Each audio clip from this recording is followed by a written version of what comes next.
Communications Director for the Prince of Wales, now King Charles III. That's quite a heady moment even to say it, isn't it? I'm sure quite a change. Yes, quite for someone who worked so closely with him. And I know you've spoken with him in the past about what this moment would mean. Tell us about that. Yeah, I think it's interesting. Unlike his mother, or indeed his grandfather, this is a moment that he always knew was coming to him. Of course, history had to change for Queen Elizabeth to become our sovereign. In his case, he's always known this was coming. And in that regard, he's had a long time to think about what this moment will mean, how he'll want to take on this role as sovereign, as King Charles III, as he now is. And I think he's always had in his mind what these first few days will need to do. My sense is it will be in his mind reassurance, stability, continuity. All these things will be at the forefront of his mind. And of course, don't forget, this is all happening at the same time as he's dealing with the very real emotional challenge of having lost his own mother. So I have no doubt he's got a very clear sense of how the next few days will go, but I think there'll be a battle there as well for him emotionally. Yeah, something no one has ever prepared What for. time is it, Graham? Of a parent and a family member, and he's got to, of course, address the world. Okay. What do you think he'll want to say I'm going out about pretty the soon. monarchy and the future of the To wait monarchy for him. in this address? Well, let's be absolutely That's clear. pretty sad the This Queen historic died. words. This is the first time we have had a new monarch speak in this country for more than 70 years. I'm absolutely no doubt he's aware of the sort of weight of history sitting there. That's I'm sure amazing. he'll want to talk about his mother, he'll want to venerate her memory, and I think he'll also want to set out a little bit about how he will want to take things forward. Those two things will, I think, be the main things that we'll hear from him very shortly. And then after this speech to the nation, to the world, what happens next? Well, you'll see over the next 10 days, two things are happening, really. We are looking at the end of the reign of Queen Elizabeth II, and that story as she is ultimately buried, and at the same time you see the new reign beginning. So you will see the new sovereign will begin to travel around the UK. You will see him talking to people, meeting people, and very, very quickly you're going to start to get a sense of this new reign and how it's going to look and feel. Will he continue? Oh, and we're getting the word that the speech is coming just shortly now. Our understanding is it's maybe under about 10 minutes long. Let's listen in now. So many people are sitting down to hear him for the first time as king.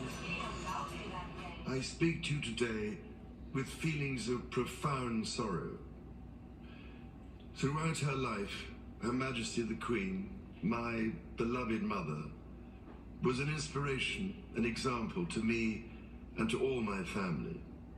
And we owe her the most heartfelt debt any family can owe to their mother, for her love, affection, guidance, understanding, and example.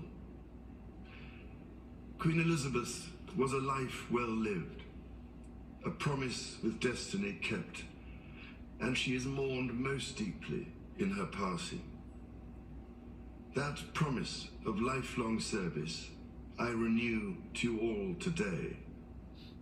Alongside the personal grief that all my family are feeling, we also share with so many of you in the United Kingdom, in all the countries where the Queen was head of state, in the Commonwealth and across the world, a deep sense of gratitude for the more than 70 years in which my mother, as Queen, served the people of so many nations.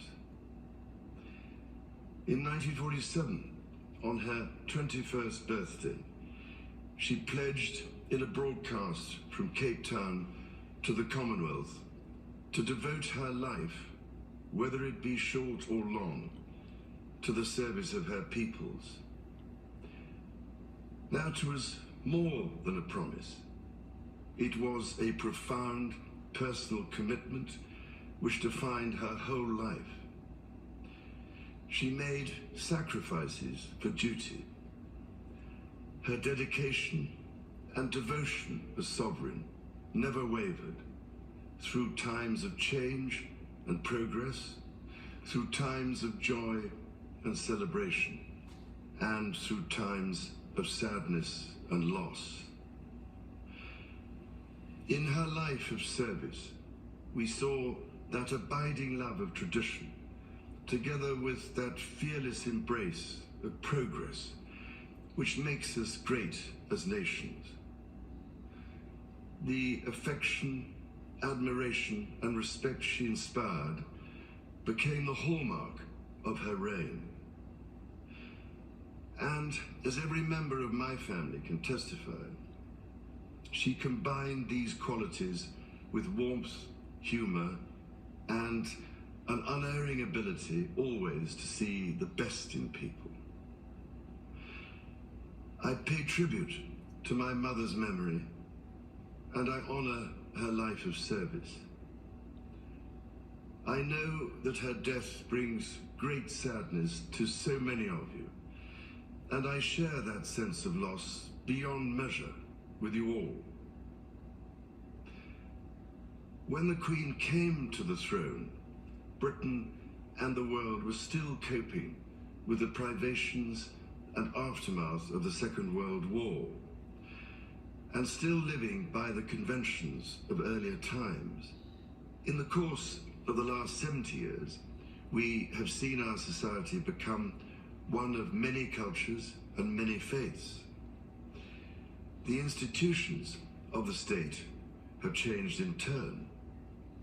But through all changes and challenges, our nation and the wider family of realms, of whose talents, traditions, and achievements I am so inexpressibly proud, have prospered and flourished. Our values have remained and must remain constant. The role and the duties of monarchy also remain, as does the sovereign's particular relationship and responsibility towards the Church of England, the church in which my own faith is so deeply rooted. In that faith and the values it inspires, I have been brought up to cherish a sense of duty to others and to hold in the greatest respect the precious traditions, freedoms, and responsibilities of our unique history and our system of parliamentary government. As the Queen herself did with such unswerving devotion, I too now solemnly pledge myself, throughout the remaining time God grants me, to uphold the constitutional principles at the heart of our nation. And wherever you may live in the United Kingdom, or in the realms and territories across the world, and whatever may be your background or beliefs, I shall endeavor to serve you with loyalty, respect, and love, as I have throughout my life. My life will, of course, change as I take up my new responsibilities. It will no longer be possible for me to give so much of my time and energies to the charities and issues for which I care so deeply. But I know this important work will go on in the trusted hands of others. This is also a time of change for my family. How old is he, Graham? I count Like Sony? on the loving help of my darling wife, Camilla. In recognition of her own loyal public service since our marriage 17 years ago, she becomes my Queen Consort. I know she will bring to the demands of her new role the steadfast devotion to duty on which I have come to rely so much. As my heir, William now assumes the Scottish titles which have meant so much to me. He succeeds me as Duke of Cornwall and takes on the responsibilities for the Duchy of Cornwall, which I have undertaken for more than 5 decades.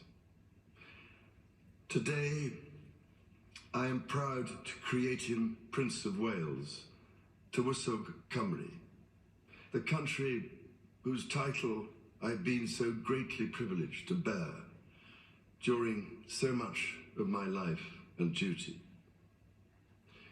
With Catherine beside him, our new Prince and Princess of Wales will, I know, continue to inspire and lead our national conversations, helping to bring the marginal to the centre ground where vital help can be given. I want also to express my love for Harry and Meghan as they continue to build their lives overseas. In a little over a week's time, we will come together as a nation, as a Commonwealth, and indeed a global community, to lay my beloved mother to rest. In our sorrow, let us remember and draw strength from the light of her example. On behalf of all my family, I can only offer the most sincere and heartfelt thanks for your condolences and support. They mean more to me than I can ever possibly express. And to my darling Mama, as you begin your last great journey to join my dear late Papa, I want simply to say this: thank you. Thank you for your love and devotion to our family and to the family of nations you have served so diligently all these years. May flights of angels sing thee to thy rest.